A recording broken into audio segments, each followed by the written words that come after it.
Hello viewers, আসসালামু আলাইকুম। Rafi 365 YouTube চ্যানেলে আপনাদের সবাইকে স্বাগতম। আশা করি আল্লাহর রহমতে আপনারা সকলেই ভালো আছেন। আমাদের এই চ্যানেলে আমরা প্রতিনিয়ত আপনাদেরকে ফাইবার, আপওয়ার্ক, ফ্রিল্যান্সার এবং অন্যান্য যে ফ্রিল্যান্সিং মার্কেট প্লেসগুলো আছে এগুলো নিয়ে ভিডিও দিয়ে থাকি এবং বিভিন্ন ধরনের ফ্রিল্যান্সিং করার জন্য টিপস অ্যান্ড ট্রিক্স বলে থাকি। আজকে আমি আপনাদের জন্য কিছু ফ্রিল্যান্সিং করে ভালোভাবে ইনকাম করার জন্য কিছু টিপস অ্যান্ড ট্রিক্স বলবো, যে জিনিসগুলো ফলো করলে আপনি একসময় ভালোভাবে ফ্রিল্যান্সিং করতে পারবেন। ফ্রিল্যান্সিং করতে হলে কিছু বিষয় আপনাকে অবশ্যই মেনে চলতে হবে। এই বিষয়গুলো যদি আপনি ফলো না করেন তাহলে আপনি ভালো কিছু করতে পারবেন না। আপনাকে ভালো কিছু করার জন্য অবশ্যই ভালোভাবে প্রশিক্ষণ নিতে হবে, ভালোভাবে সময় দিতে হবে, ভালোভাবে পরিশ্রম করতে হবে। কোন বিষয়গুলোতে আপনি ফোকাস করলে ভালোভাবে ফ্রিল্যান্সিং করে উন্নতি করতে পারবেন, আর কোন বিষয়গুলো আপনি জড়াই গেলে কোন বিষয়গুলোতে আপনার কেরিয়ার নষ্ট হয়ে যাবে, বিস্তারিত সবকিছু আজকের ভিডিওতে আলোচনা করব।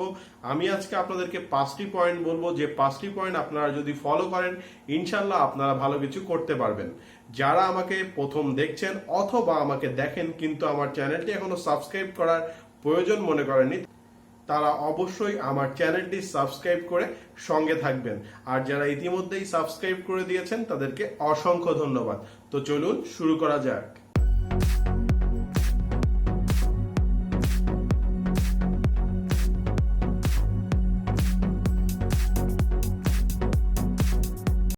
আপনি যদি একজন ভালো মানের ফ্রিল্যান্সার হতে চান তাহলে আপনাকে কয়েকটা জিনিস ত্যাগ করতে হবে। প্রথমত যে জিনিসটি ত্যাগ করতে হবে সেটা হচ্ছে অবহেলা।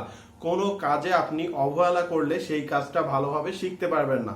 মনে করেন আপনি একজন গ্রাফিক্স ডিজাইনার হওয়ার স্বপ্ন দেখছেন অথবা একজন ওয়েব ডেভেলপার হওয়ার স্বপ্ন দেখছেন। আপনি যে জিনিসটা নিয়েই স্বপ্ন দেখেন না কেন সেই জিনিসটা আপনি 7 দিন শিখলেন, শেখার পরে আপনার মনে হচ্ছে না এটা মনে হয় আমার দ্বারা হবে না, আমি এটা করতে পারবো না, এটা করতে হলে অনেক পরিশ্রম করতে হবে। তো এই জিনিসগুলো যখন আপনি করবেন এটা হচ্ছে অবহেলা। সব মানুষের দ্বারা সবকিছুই সম্ভব। আপনি যদি ভালোভাবে চেষ্টা করেন, আপনি যদি অবহেলা না করেন তাহলে আপনি প্রতিটা ব্যাপারেই সাকসেস হতে পারবেন। আপনাকে আগে চিন্তা করে নিতে হবে আপনি কোনটা নিয়ে কাজ করবেন। আপনি যখন ফাইনাল ডিসিশন নিয়ে নেবেন যে আমি গ্রাফিক ডিজাইন নিয়ে কাজ করব অথবা আমি ডিজিটাল মার্কেটিং নিয়ে কাজ করব, তাহলে যখন আপনি এগুলোর বিষয়ে কাজ করা শুরু করবেন অথবা ক্লাস করা শুরু করবেন অথবা ভিডিও দেখা শুরু করবেন, অবশ্যই আপনাকে অবহেলা করা যাবে না। প্রতিনিয়ত আপনাকে এগুলো নিয়ে পরিশ্রম করতে হবে। তো প্রথম যে জিনিসটা আপনাকে আপনার জীবন থেকে সরাই দিতে হবে সেটা হচ্ছে অবহেলা। আপনাকে অবহেলা করা যাবে না। যে জিনিসটা করবেন অবশ্যই গুরুত্ব সহকারে করার চেষ্টা করবেন। আশা করি বুঝতে পেরেছেন। 2 নাম্বার যে জিনিসটা আপনাকে করতে হবে সেটা হচ্ছে আমরা যখন কাজগুলো শিখি 7-8 দিন খুবই মনোযোগ দিয়ে শিখি, তারপরে আমরা অমনোযোগী হয়ে পড়ি। আমরা হয়তো বা কোনো একটা আড্ডাতে যেতে গিয়ে আমরা ক্লাস মিস করি, অথবা আমরা কোনো মাঠে খেলা দেখতে বা খেলতে যেতে, অথবা বর্তমানে মাঠে তো মানুষ কম খেলে, পাবজি খেলে, এটা ওটা খেলে ফোনের মধ্যে। এই জিনিসগুলো করতে গিয়ে বা যে কোনো জিনিস করতে গিয়ে বন্ধুদের সঙ্গে আড্ডা দিতে যে আমাদের ক্লাসগুলো আমরা মিস করি, আমরা এটার অমনোযোগী একটা তৈরি করে ফেলি, মানে আমরা আমাদের মনোযোগ দিয়ে ক্লাসগুলো করতে পারি না।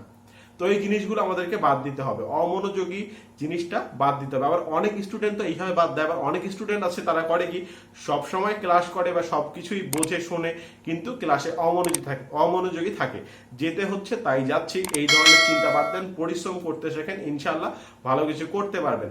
3 নাম্বার যে বিষয়টা আপনাকে মাথায় রাখতে হবে সেটা হচ্ছে আপনাকে ব্যর্থতা বারবার আপনার কাছে আসবে কিন্তু সেটাকে আপনাকে দূরে ফেলে দিতে হবে। যেমন হচ্ছে কোনো জিনিসই আপনাকে ভেঙে পড়া যাবে না। ভেঙে পড়া যাবে না বলতে আপনি যখন কোনো কিছু করবেন তখন অনেক সময় ব্যর্থ হবেন। সাপোজ আপনি প্রথম অবস্থায় যদি ডিজাইন নিয়ে কাজ করেন তাহলে কিন্তু আপনি লোগো ডিজাইন একদিনে যে খুব ভালোভাবে করতে পারবেন তা না। প্রথম অবস্থায় আপনি ভালোভাবে করতে পারবেন না, আপনার মনে হবে যে আপনার দ্বারা সেটা হচ্ছে না, আপনি ব্যর্থ হচ্ছেন। এই ব্যর্থ হওয়া চিন্তাটা মাথা থেকে ঝেড়ে ফেলতে হবে। আপনার একটা জিনিস মাথায় রাখবেন, আপনি আজকে ব্যর্থ হচ্ছেন কিন্তু প্র্যাকটিস করতে করতে 7 দিন পর আপনি ওই জিনিসটা খুব ভালোভাবে করতে পারবেন। তার মানে 3 নম্বরে যে জিনিসটা বাদ দিতে হবে যে আমি ব্যর্থ হব বা আমি ব্যর্থ হতে পারি, এই চিন্তাটা মাথা থেকে ঝেড়ে ফেলতে হবে। 4 নাম্বার যে বিষয়টা আপনাকে মাথায় রাখতে হবে সেটা হচ্ছে প্রচুর পরিশ্রমী হতে হবে আপনাকে, প্রচুর পরিশ্রম। তো আপনি কেন পরিশ্রম করবেন? কারণ হচ্ছে আপনি যদি পরিশ্রম না করেন তাহলে আপনার কাজগুলো ভালো হবে না। আপনি প্র্যাকটিস যত করবেন তত আপনার কাজ ভালো হবে, আপনার ততগুলো পোর্টফোলিও তৈরি হবে, আপনার ততগুলো অ্যাসেট তৈরি হবে। একটা জিনিস মাথায় রাখবেন, যখন আপনি এগুলো নিয়ে প্র্যাকটিস করবেন এটা আপনার জন্য ভালো, এটা আপনার কেরিয়ারের জন্য ভালো। আপনি কাজ শিখে বসে আছেন, এটা আপনার জন্য ভালো না। আপনি যতবার প্র্যাকটিস করতে পারবেন ততবার এটা আপনার জন্য ভালো। বিষয়টা অবশ্যই মাথায় রাখার চেষ্টা করবেন। 5 নাম্বার যে বিষয়টা আমি আপনাদেরকে বলবো সেটা আমাদের সবার মধ্যে আছে, আর কারণ হচ্ছে আমরা জাতিগতভাবে এই জিনিসটা সম্মুখীন হয়ে থাকি। সেটা কি? সেটা হচ্ছে অলসতা। আমরা কিন্তু প্রচুর পরিমাণে একটা অলস জাতি, বিশেষ করে আমাদের উত্তরবঙ্গের মানুষ আমরা যারা আছি তারা কিন্তু অনেক আরামপ্রিয়, এটা আপনি মানেন অথবা না মানেন। তো এই জিনিসটা আমাদেরকে দূরে ঠেলে রাখতে হবে। যতদিন পর্যন্ত আপনি সফল জায়গায় যেতে না পারছেন ততদিন পর্যন্ত আরাম করে ঘুমাবেন এই চিন্তাটাও মাথায় আনা যাবে না। তার মানে 5 নাম্বার যে বিষয়টা সেটা হচ্ছে অলসতা থেকে আপনাকে বেরিয়ে আসতে হবে। আপনি যদি নিজেকে অলস দাবি না করেন তাহলে আপনাকে কন্টিনিউ কাজ করতে হবে। যারা অলস ব্যক্তি অনেকেই মনে করে তাদের জন্য ফ্রিল্যান্সিং, কথাটা একদম ভুল। কারণ হচ্ছে ফ্রিল্যান্সিং মানে আপনাকে প্রতিনিয়ত জাগতে হবে, প্রতিনিয়ত কাজ করতে হবে, প্রতিনিয়ত বর্তমান বিশ্বের সঙ্গে তাল মিলায় আপনাকে চলতে হবে। তো যারা মনে করেন যে আমি অলস, আমার দ্বারা মনে হয় ফ্রিল্যান্সিংটা ভালো হবে কারণ আমি সারাদিন বসে থাকি, আমি কম্পিউটারের সামনে সারাদিন বসে থাকবো আর আমার টাকা আসবে, এই জিনিসটা সম্পূর্ণ ভুল। কারণ হচ্ছে আপনি যদি একজন ভালো ফ্রিল্যান্সার হতে চান তাহলে আপনাকে সবার আগে অলসতা দূর করতে হবে। যে 5টি বিষয় আমি বলেছিলাম, একটা হচ্ছে আপনাকে প্রচুর পরিমাণে পরিশ্রমী হতে হবে, 2 নাম্বার হচ্ছে ব্যর্থতাকে আপনাকে দূরে ঠেলে দিতে হবে, 3 নাম্বার হচ্ছে অবহেলা করা যাবে না, 4 নাম্বার হচ্ছে অবহেলা করা যাবে না বলতে আপনার কাজ নিয়ে অবহেলা করা যাবে না, 4 নাম্বার হচ্ছে আপনাকে মনোযোগ দিয়ে আপনার কাজগুলো করতে হবে এবং ক্লাসগুলো করতে হবে। 5 নাম্বার যে বিষয়টা আমি বলেছিলাম সেটা হচ্ছে কখনোই আপনি ভেঙে পড়বেন না। আর এই ভিডিওতে আপনাদের জন্য একটা স্পেশাল টিপস আছে, সেটা হচ্ছে কি, যখন আমরা কোনো কিছু করি তখন আমাদের আশপাশে যারা থাকে, বন্ধু, তারপরে হচ্ছে আমাদের আত্মীয় স্বজন অথবা আমাদের পরিচিত যারা থাকে, তারা অনেকেই আপনাকে নিয়ে মজা নেবে, অনেকেই আপনাকে এটা বলবে ওটা বলবে যে এই ধরনের কাজ শুরু করেছে, এইভাবে ফ্রিল্যান্সিং করে টাকা ইনকাম করার চেষ্টা করছে, এটা কোনোদিনও হবে না। তো এই ধরনের কথাগুলোতে আপনি কান দিবেন না, আপনি আপনার মতো কাজ করেন। কারণ ফ্রিল্যান্সিং করে বর্তমানে বাংলাদেশের অনেক যুবক কিন্তু খুব ভালো পর্যায়ে আছে। তো এই বিষয়টা যারা জানে না তাই তারা আপনাকে নিয়ে মজা নিতে পারে।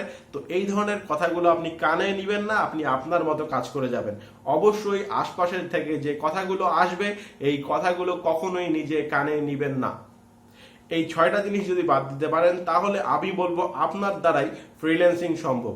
আপনি আমার ভিডিওটা যদি প্রথম থেকে শেষ পর্যন্ত ধৈর্য নিয়ে দেখে থাকেন তাহলে আপনার দ্বারাই ফ্রিল্যান্সিং সম্ভব। কারণ আপনার ধৈর্য আছে, আপনি মনোযোগ দিয়ে ভিডিওটি দেখেছেন, তার মানে আপনি মনোযোগ দিতে পারবেন। তবে মনোযোগটা কিন্তু 6-7 দিন ধরে রাখলে হবে না, এটা আপনাকে কন্টিনিউ ধরে রাখতে হবে। যতদিন পর্যন্ত সফল হতে পারবেন না ততদিন পর্যন্ত মার্কেট প্লেসে বলেন বা এই ধরনের কাজগুলো নিয়ে বলেন আপনাকে ঘাপটি মেরে বসে থাকতে হবে।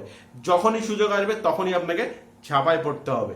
অবশ্যই একটা জিনিস মাথায় রাখবেন, আপনি যদি সঠিকভাবে আগান, কোনো ধরনের 2 নাম্বারে চিন্তা ভাবনা না করে আগান, আল্লাহ আপনাকে একটা না একটা সময় ভালো রাস্তায় নিয়ে যাবে।